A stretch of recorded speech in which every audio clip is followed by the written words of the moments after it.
नमस्कार महाराष्ट्रातल्या भावी अधिकारी, विद्यार्थी, मित्र आणि मैत्रिणींनो, सर्वांचं एम-पी-एस-सी वाला या आपल्या फेव्हरेट यूट्यूब चॅनलवर स्वागत आहे.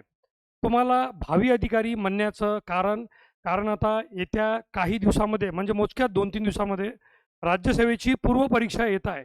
म्हणजे जे स्वप्न तुम्ही उराशी बाळगून गेल्या 1-1.5 वर्षापासून किंवा काही महिन्यापासून तयारी करत आहे, तर त्यामध्ये पहिला टप्पा त्या यशाच्या शिखराचा पहिला टप्पा पूर्वपरीक्षा म्हणजे प्रिलिम्स.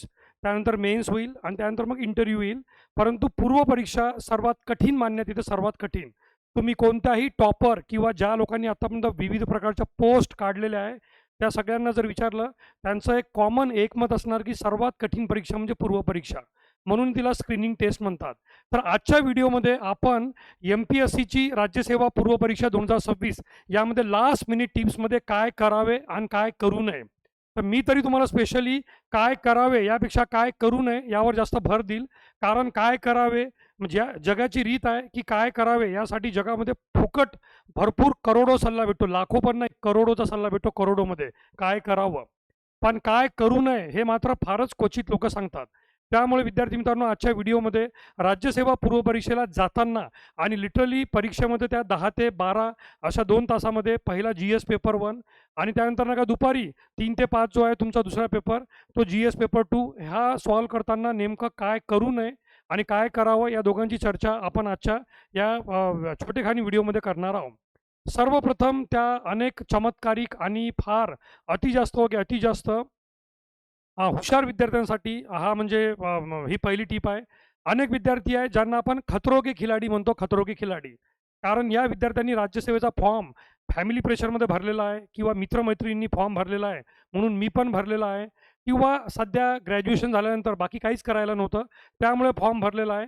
अशा कॅटेगरीमधले काही विद्यार्थी असतात, जे हॉल तिकीटसुद्धा पूर्ण काढत नाही, हॉल तिकीटसुद्धा पूर्ण काढत नाही. माहीत नाही त्यांना पैशाचा असा कोणता लोड येतो, की हॉल तिकीटचं फक्त एकच पेज काढतात आणि त्याच्यामागे जे सूचनांचं पेज असतात ते मात्र ते डेलिबरेटली आणि इंटेन्शनली अवॉइड करतात. मला असं वाटतं की जीवनामध्ये आपण नको त्या गोष्टीवर अनेक वेळा फालतू खर्च करून बसतो. तर 2 एक्स्ट्रा प्रिंटआउट 2 नका कागदांची एक्स्ट्रा प्रिंटआउट काढायला मला तरी वाटतं की तुम्हाला काही अडचण जायला नको. पण काही विद्यार्थी असतात असे ज्यांना मी खतरो के खिलाडी म्हटलं, की ते हॉल तिकीटची पूर्णपणे नका हॉल तिकीटचे नका जे हॉल तिकीट आहे पूर्ण काढत नाही. आय होप ज्या लोकांनी हॉल तिकीट पूर्ण काढलं असेल आणि त्याच्यामागच्या ज्या सूचना असेल ते सूचनापत्रसुद्धा काढले असेल, तर हॉल तिकीट आणि दुसरी म्हणजे ब्लॅक बॉल पॉइंट पेन. कारण अनेक असे महारथी असतात, महारथी किंवा महाभाग, जे एक्झाममध्ये इथे 2-2 पेन लावून जातात, पण दोन्ही पेन ब्ल्यू आणि जेव्हा ते परीक्षा हॉलमध्ये बसतात, तेव्हा त्यांना लक्षात येतं की ब्लॅक पॉइंट पेन पाहिजे किंवा एखादा विद्यार्थी किंवा एखादी विद्यार्थिनी त्याला सांगतेच की "अरे दादा, एक्सक्यूज मी, तुम्ही हे ब्ल्यू पेन आहे, ब्ल्यू पेन चालत नाही, काळी पेन चालतं. काळी पेन कंपल्सरी आहे." आणि तेव्हा नका मग तो झामलाटासारखा इकडे-तिकडे नका सगळ्यांना ब्लॅक पेन नका मागण्याचा प्रयत्न करतो. आता ऑब्व्हियस आहे परीक्षेमध्ये अनेक विद्यार्थी 2-2, 3-3 एक्स्ट्रा पेन घेऊन जातात. अशा वेळेस मदत पण भेटते. पण माझं म्हणणं आहे की मदत घेण्याची का गरज पडावी? भविष्यातले अधिकारी आहे आणि क्लास 1 अधिकारी बनणार आहे राज्यसेवेमधून. तर क्लास 1 अधिकारी बनत आहे तर ॲटिट्यूडसुद्धा क्लास 1 अधिकाऱ्यासारखा राहायला पाहिजे. एखाद्या म्हणजे एखादा त्याला म्हणतो की एखाद्या लो कॅटेगरी व्यक्तीसारखा नसला पाहिजे. एखादा म्हणजे जो व्यक्ती आहे की जो म्हणजे ज्याला शून्य मात्र की तीळ मात्र अक्कलसुद्धा नाही, अशी तुमचा ॲटिट्यूड नसायला पाहिजे. राज्यसेवेची तयारी करत आहे ना, तर राज्यसेवेची तयारी करताना माहीत असलं पाहिजे की हॉल तिकीटच्या मागील सर्व सूचनेमध्ये स्पष्टपणे लिहून आहे की ब्लॅक बॉल पॉइंट पेन. आता काही लोक इथे प्रश्न विचारतात की जेल पेन वापरू का? आता जेल पेन तुम्ही समजा वापरायचा आहे, तर तुम्ही यापूर्वी तुम्ही एक्झाम दिली आहे का? OMR शीटचा तुम्ही वापर केला आहे का? आणि त्या जेल पेनचा वापर करताना जर तुम्ही डार्क सर्कल केलं आणि त्याचा डाग मागच्या याच्यावर पडला किंवा नका तो OMR शीट एवढी नाजूक असते की समजा ती जेल पेनच्या नका ती सुईसारखं जे टोक असतं सुईसारखं, त्याने नका डार्क सर्कल करताना समजा फाटलं, तर गेला तुमचा एक प्रश्न. त्याच्यापेक्षा अनेक नका लिक्विड फ्लो वगैरे नका पेन भेटतात, ब्लॅक बॉल पॉइंट पेन भेटतात. त्या पेनला घ्या, थोडंफार चालून बघा म्हणजे ती स्मूथ बनून जाते आणि एक वेळा हा जो बॉल पॉइंट पेन आहे स्मूथ बनला, की त्याच्यामुळे सर्कल करणं सोपी जातं. त्यामुळे हॉल तिकीट व्यवस्थित काढा.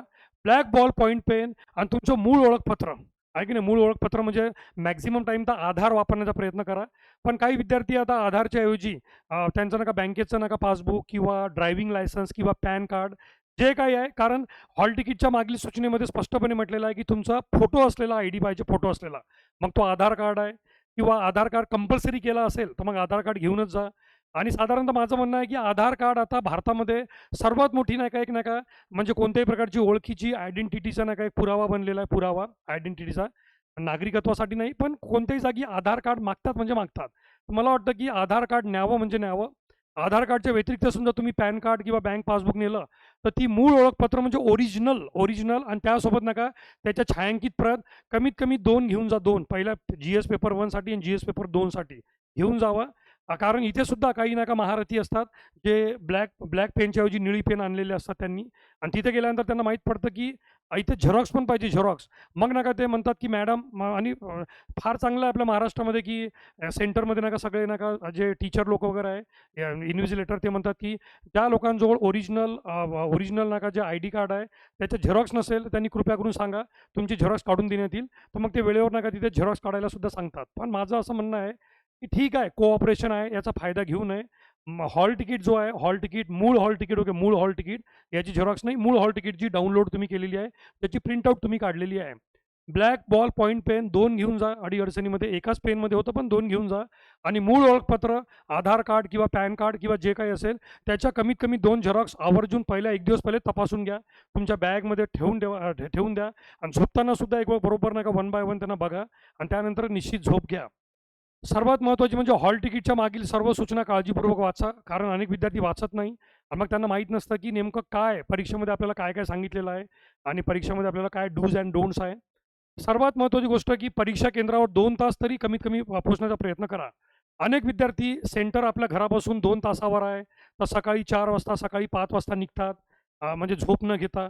ठीक आहे, काही लोकांची परिस्थिती असेल, आर्थिक परिस्थिती वगैरे, की ते 1 दिवस पहिले जाऊन कुठे थांबू शकत नाही किंवा मित्र-मैत्रिणीकडे थांबू शकत नाही किंवा नातेवाईकांकडे थांबू शकत नाही. काही सामाजिक कारणं असतील, काही पर्सनल कारणं असतील किंवा काही आर्थिक कारणं असतील. परंतु सेंटर जरी तुमच्यापासून 2-3 तासावर असेल, तर कन्फर्म करून घ्या, की तुमची बस त्या वेळेला आहे आणि तुम्ही सकाळचा पेपर 10 वाजता आहे, तर कोणीही त्या 9:30 वाजता पोहोचण्याचा प्रयत्न करू नका. भलेही सेंटर कितीही जवळ असेल तुमच्या घराजवळून, तर ते 9:30ला पोहोचण्याचा प्रयत्न करू नका. कारण काय ते पोलिसवाले आहे, त्या पोलिसवाल्यांना ड्युटी महत्त्वाची आहे ड्युटी. त्यांना स्पेशल इन्स्ट्रक्शन आहे, की 9:30ला गेट क्लोज झालं पाहिजे म्हणजे झालं पाहिजे. त्यानंतर अनेक विद्यार्थी म्हणतात, "सर 5च मिनिटं तर लेट झालो आणि मी बाहेर गाऊन आलो." हे ऐकून घेत नाही. अशा वेळेस इमोशनली होऊन त्या पोलिसवाल्यांवर आरोप टाकणं किंवा त्यांनी गेट बंद केलं आणि मी 5च मिनिटं लेट झालो आणि 2च मिनिटं 1 मिनिटं 2 मिनिटं जे काही असो, त्या पोलिसवाल्यांना इन्स्ट्रक्शन दिलेलं असतं, की 9:30ला शार्प गेट क्लोज झालं पाहिजे म्हणजे क्लोज झालं आणि एखादा पोलिसवाला खरोखरच त्यांनी नका ते 9:30ला गेट क्लोज केलं. त्यानंतर नका मग ते दूरपर्यंत नका ते बघण्याचा प्रयत्न करत नाही, की नेमकं काय सुरू आहे आणि काय नाही. दूरपर्यंत काही ते बघण्याचा प्रयत्न करत नाही. तर म्हणून माझं म्हणणं आहे, की इथे सुद्धा नका ती खतरो के खिलाडी ॲटिट्यूड ठेवून भलेही तुम्ही बाहेर गाऊन आले किंवा काही केले, तर बाहेर गाऊन यायचंच आहे ना, मग नका सकाळी 5 वाजता निघायच्या पहिली सकाळी 4 वाजता निघा, रात्री 3 वाजता निघा.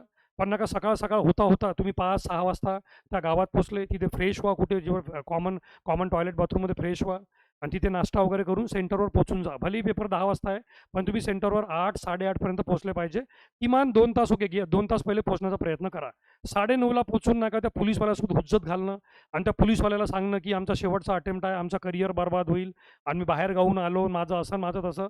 करू नका. तो त्याची ड्युटी करतोय. तुम्ही तुमचं काम करा, वेळेवर पोहोचण्याचा प्रयत्न करा. आता हे झालं एक्झामच्या बाहेरचं. हे झालं एक्झामच्या बाहेरचं म्हणजे सेंटरच्या बाहेरचं. आता तुम्ही प्रॉपर सेंटरमध्ये गेल्यानंतर ज्या तुमच्या हॉलमध्ये जाता, जिथे तुम्ही तुमच्या रोल नंबरवर बसता, तिथे बघा विद्यार्थी मित्रांनो, विद्यार्थी मित्रांनो तिथे नाही का हे बघण्याचा प्रयत्न करा एक, की जी-एस पेपर 1 सोडवताना पहिल्या फेरीत एकदम म्हणजे 1000 1,00,000% कन्फर्म असलेले प्रश्न सोडवा. 100 प्रश्न आहे तुम्हाला 100 प्रश्न.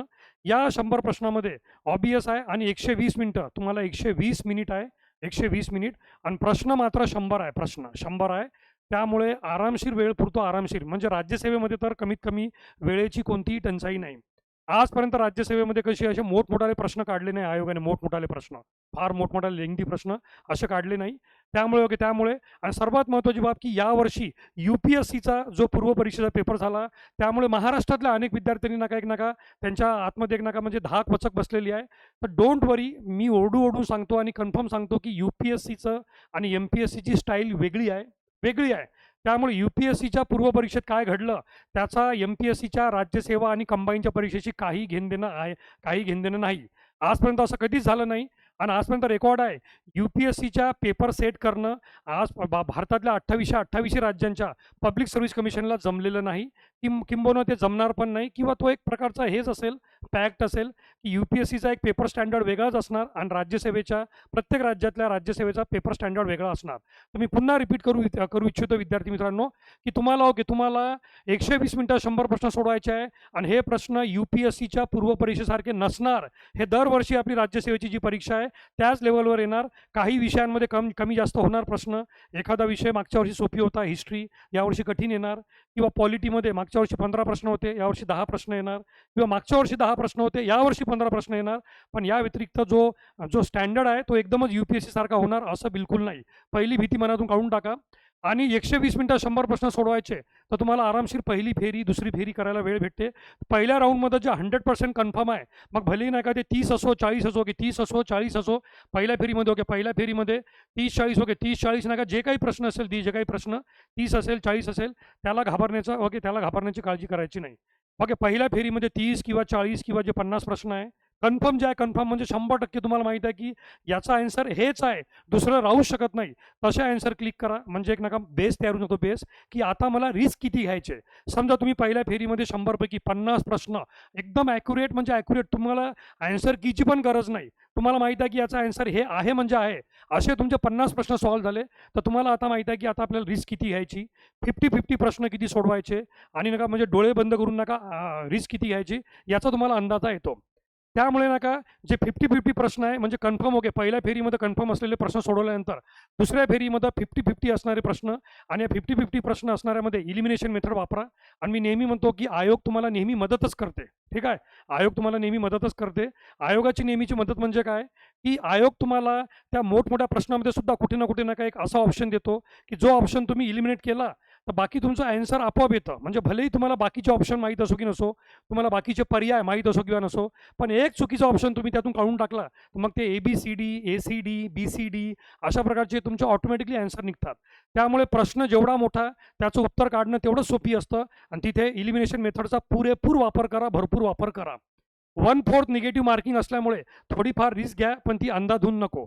आहे की नाही, थोडीफार रिस्क म्हणजे 5 किंवा 10 ओके, 5 किंवा 10 प्रश्नामध्ये तुम्ही रिस्क घेऊ शकता. 5 किंवा 10 प्रश्नामध्ये, किंवा 10 प्रश्नामध्ये तुम्ही रिस्क घेतली, त्यातले तुमचे 5 करेक्ट आले, 5 जरी चुकले तरी तुम्हाला 5 करेक्टसाठी नका तुम्हाला 5 मार्क मिळतील, किंवा 5x2 तुम्हाला 10 मार्क मिळतील.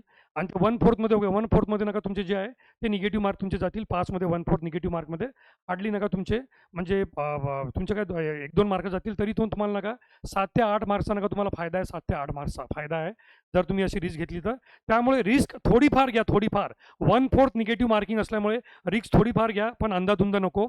आणि विद्यार्थी मित्रांनो, अटेम्प्ट कोणत्याही परिस्थितीमध्ये 80+ अटेम्प्ट ठेवण्याचा प्रयत्न करा. आता मी त्या विद्यार्थ्यांना सांगून थकलेलो आहो मागच्या अनेक वर्षापासून, की जे विद्यार्थी म्हणतात की मी 60 सॉल्व्ह केले पण एकदम ॲक्युरेट, मी 70 सॉल्व्ह केले पण एकदम ॲक्युरेट. विद्यार्थी मित्रांनो, अशा विद्यार्थ्यांचा रिझल्ट आजपर्यंत कधी आला नाही, समोरही कधी येणार नाही. स्पष्ट बोलतो, 60-70 वाल्यांचा रिझल्ट येत नाही. यांना जरी वाटतं की हे हायली ॲक्युरेट सॉल्व्ह करतात, पण आयोगाची आन्सर की जी रविवारी पेपर होतो आणि गुरुवारी आन्सर की येते, सोमवार, मंगळवार, बुधवार 3 दिवस गेले की गुरुवारी आन्सर की येते, आणि त्या गुरुवारच्या दिवशी आन्सर कीमध्ये यांची ॲक्युरेसी वगैरे सगळी बरोबर निघून जाते, सगळी एकडी. त्यामुळे स्वतः असं कधीच म्हणू नका की मी हायली ॲक्युरेट सॉल्व्ह केले आणि हे सॉल्व्ह केले. तुम्ही तुमच्या ॲक्युरेट जास्तीत जास्त 40 किंवा 50 जाऊ शकतात. त्याच्यानंतर सगळं लॉजिक आणि मॅजिकचा विचार असतो की हे आन्सर असू शकतं आणि हे इलिमिनेट करून नका, हे आन्सर येतं, अशाच प्रकारचे आन्सर येतात. त्यामुळे माझी नम्र विनंती आहे, अटेम्प्ट 80+ ठेवा, कारण तुम्हाला वेळ 120 मिनिटं आहे. आणि तुमचं वाचन एवढं तर स्लो नसेल तुमचं वाचन की तुम्ही एखादा प्रश्न वाचताना खालीलपैकी कोणत्या समाज सुधारकाने 1880 मध्ये या ठिकाणी अशा वसतिगृहाची स्थापना केली होती, एवढं तर स्लो कोणी वाचत नाही. आणि एवढं स्लो सायकल असेल मग ते आयोगाच्या कामाचं नाही, ठीक आहे. तर त्यामुळे नका, तुमची रीडिंग स्पीड जर ओके असेल आणि असायलाच पाहिजे, तर तुम्हाला 100 प्रश्न सोडवायला भरपूर वेळ आहे, 120 मिनिटं. आणि त्यामुळे अटेम्प्ट नका 80+ असला पाहिजे, 80+, अटेम्प्ट 80+ असला पाहिजे. आणि 1/4 निगेटिव्ह असल्यामुळे थोडीफार रिस्क घ्या, पण ती अंधाधुंद रिस्क घेऊ नका. आणि विद्यार्थी मित्रांनो, सरते शेवटी सांगायचं म्हणजे जेव्हा तुमचा पेपर संपला 12 वाजता, तर लगेच 12:30 वाजता आपल्या एम-पी-एस-सीवाला या यूट्यूब चॅनलवर जॉइन करा. कारण जनरल स्टडीजचा पेपर 1 आणि पेपर 2 दोघांचा एक्झाम ॲनालिसिस आजपर्यंत रेकॉर्ड आहे, की जी ॲन्सर की आपण सांगतो किंवा आपली टीम आपली टीम सांगते, ती आयोगाच्या ॲन्सर कीशी 99% मिळती-जुळती आहे. 99% मिळती-जुळती असते.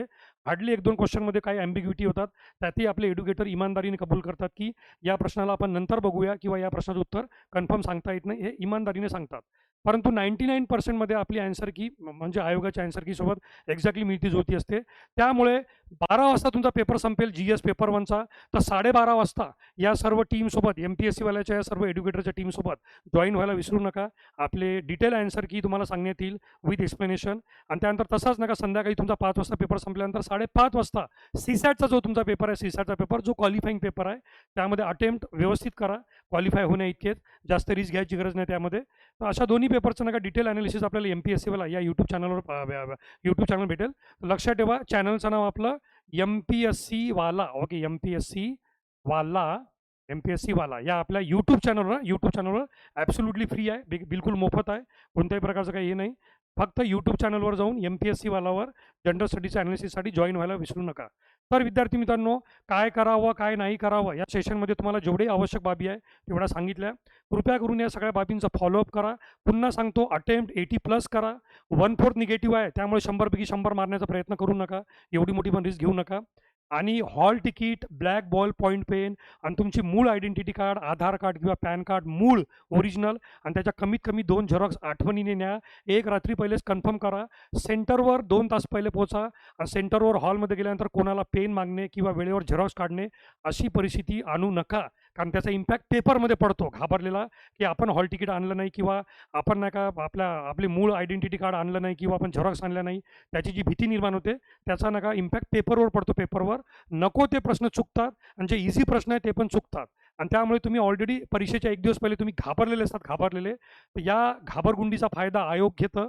तर स्वतःला अजून जास्त घाबरून घेऊ नका. स्वतःच्याच चुकीमुळे, स्वतःच्याच नका या निष्काळजीच्या कृत्यामुळे स्वतःचं अजून नुकसान करून घेऊ नका. तर विद्यार्थी मित्रांनो, भेटूया यूट्यूब चॅनलवर दुपारी 12:30 वाजता. पेपर झाल्या अर्ध्या तासांनी 12:30 वाजता एम-पी-एस-सीवाला या आपल्या यूट्यूब चॅनलवर डिटेल ॲन्सर की आणि डिटेल ॲनालिसिससोबत. तोपर्यंत जय हिंद, जय महाराष्ट्र, जय संविधान. आणि तुम्हाला सर्वांना all the very best, best of luck. वर्षभरापासून तुम्ही वाट बघत आहे या परीक्षेची. चुका करू नका. चुकीला माफी नाही, चुकीला वाव नाही. लक्षात घ्या, पहिली पायरी आहे. Okay, the good beginning is the good ending. आणि त्यामुळे पुन्हा एकदा तुम्हाला ऑल द व्हेरी बेस्ट. धन्यवाद. Thank you so much. धन्यवाद.